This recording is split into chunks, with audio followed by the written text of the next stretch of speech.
Sir ये लो आपकी चाय। क्यों, तुम्हारे पास कप नहीं है? नहीं, वो हम आरसीबी वाले हैं ना। ತಗೊಳ್ಳಿ ಸರ್, ನಿಮ್ಮ 5 ಕಪ್ಪು ನಿಮ್ ಟೀ ಹಾಕೊಡ್ಲಾ ಸರ್? ಬೇಡ ಬೇಡ, ನನಗ ಬೇರೆಯವ್ರ ಮೇಲೆ ನಂಬಿಕೆ ಇಲ್ಲ, ನಾನೇ ಹಾಕೊಳ್ತೀನಿ. ಹೌದೌದು, ನಂಬಿಕೆ ಬಗ್ಗೆ ನೀವೇ ಮಾತಾಡ್ಬೇಕು. ಅಲ್ಲ ಸರ್, ಬೇರೆ ಜೈಲಲ್ಲಿರೋ ಕೈದಿಗಳಿಗೆಲ್ಲ ಬರೀ ಹಾಫ್ ಟೀ ಕೊಡಿ ಅಂತ ಹೇಳಿದ್ದಾರೆ ಆಫೀಸರು, ನಿಮಗ್ ಮಾತ್ರ 5 ಕಪ್ಪಲ್ಲಿ 5 ಟೀ ಕೊಡಿ ಅಂತ ಹೇಳಿದ್ರೆ ಏನಕ್ಕೆ ಸರ್? ನಾವು ಗೊತ್ತಲ್ಲ, CSK. ಹೌದೌದು ಹೇಳಿ ಸರ್.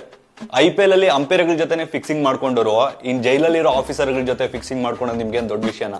ನೀವು RCB ಅವರು ಬರೀ ಮಾತೇ ಆಯ್ತು, 17 ವರ್ಷದಿಂದ ಕಪ್ಪೇ ಗೆದ್ದಿಲ್ಲ. ಸರ್, 17 ವರ್ಷದಿಂದ ಕಪ್ ಗೆಲ್ದೇ ಇರ್ಬೋದು, ಆದ್ರೆ ನಂಬಿಕೆನ ಯಾವತ್ತೂ ಕೂಡ ಕಳ್ಕೊಂಡಿಲ್ಲ ಸರ್. ಫಿಕ್ಸಿಂಗ್ ಮಾಡ್ಕೊಂಡು ಮ್ಯಾಚ್ಗಳನ್ನ ಯಾರು ಬೇಕಾದ್ರೂ ಗೆಲ್ತಾರೆ, ಎಷ್ಟು ಕಪ್ಪುಗಳು ಬೇಕಾದ್ರೂ ಗೆಲ್ತಾರೆ. ಆದ್ರೆ ಟೀಮ್ ಹೆಸರನ್ನ ರಾಯಲ್ ಅಂತ ಇಟ್ಕೊಂಡು ಅವ್ರ ಫ್ಯಾನ್ಸ್ ಲಾಯಲ್ ಆಗಿ ಕಪ್ ಗೆಲ್ದೆ ಕೂಡ ಇಷ್ಟು ಫ್ಯಾನ್ ಬೇಸ್ ಇದೆಯಲ್ಲ ಸರ್. ಇವರೆಲ್ಲ ಪ್ಲೇಯರ್ಸ್ ನ ನೋಡಿ ಸಪೋರ್ಟ್ ಮಾಡ್ತಾರೆ, ಆದ್ರೆ ನಾನು ಕನ್ನಡಿಗ, ಕನ್ನಡದ ಕಾವಲಿಗ.